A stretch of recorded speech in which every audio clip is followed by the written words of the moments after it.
अस्सलाम वालेकुम। मेरा नाम डॉक्टर फरताश है और मैं बुनियादी तौर पे एक यूरोलॉजिस्ट हूँ।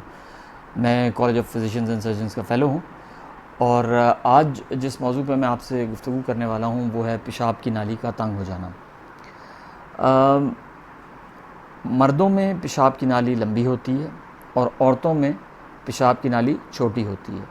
पेशाब की नाली से मेरी मुराद है कि जो स्टोरेज कैन या जो स्टोरेज का आपका बैग है बॉडी में, पेशाब जहाँ पे स्टोर होता है, वहाँ से लेके जो बाहर का सुराख है जहाँ से पेशाब बाहर निकलता है वो पेशाब की नाली है।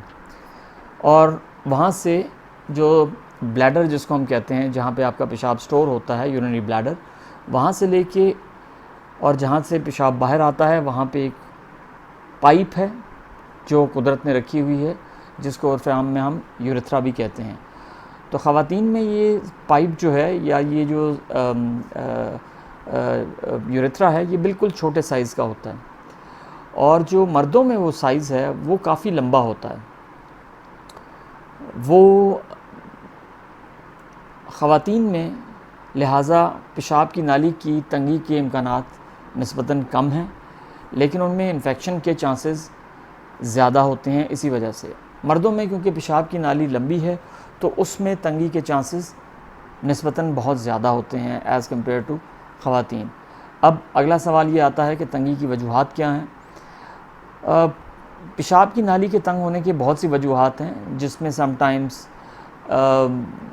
किसी को चोट लगना, अगर आपको खस्सियों के नीचे या कपूरों के नीचे चोट लगी है, या आपको इन्फेक्शन हुआ है पेशाब का या पेशाब की नाली का और बार बार हुआ है।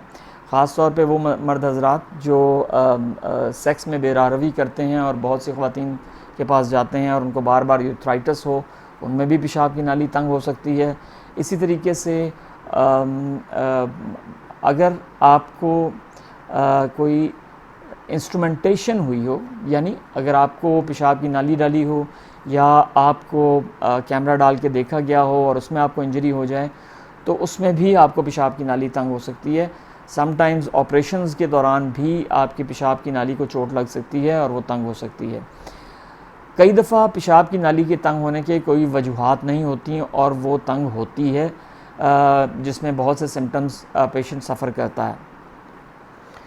जब पेशाब की नाली तंग होती है तो उसको इवैल्यूएट करने के लिए या उसको देखने के लिए पेशाब की नाली तंग हो गई है, बहुत से हमारे पास तरीक़ेकार हैं। मरीज़ हमारे पास आम तौर पे इस कंप्लेन के साथ आता है कि डॉक्टर साहब मुझे पेशाब बार बार आता है, रात को उठना पड़ता है, मेरी पेशाब की धार बहुत कमज़ोर है और मुझे ज़ोर लगा के पेशाब निकालना पड़ता है और ये काफ़ी अरसे से हो रहा है।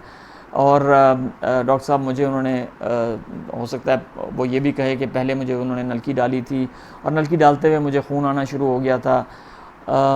तो अगर आपको कभी ऐसा हो कि नलकी डालते हुए पेशाब में खून आया हो तो ये भी एक वजह बन सकती है जिस पे आपको पेशाब की नाली में तंगी आ सकती है।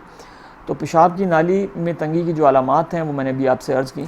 ये तमाम चीज़ें हैं जिसकी वजह से मरीज़ मेरे पास आता है। जब वो मेरे पास आता है तो मैं उसका इन्फेक्शन का टेस्ट कराता हूँ, उसका पेशाब का टेस्ट कराता हूँ, समटाइम्स उसका कल्चर भी करवाते हैं हम पेशाब का, और उसके बाद उसका एक अल्ट्रासाउंड कराता हूँ ताकि ये देख सकूँ कि पेशाब पूरी तरह ख़ारिज होता है इस बंदे का कि नहीं ख़ारिज होता। क्योंकि बिलअमूम जब एक मरीज़ मेरे पास पेशाब की तंगी, नाली की तंगी के साथ आता है तो उसका ये भी कंप्लेन होता है कि मैं पेशाब करके आता हूँ तो मुझे लगता है कि मेरा पेशाब पूरी तरह ख़ारिज नहीं हुआ।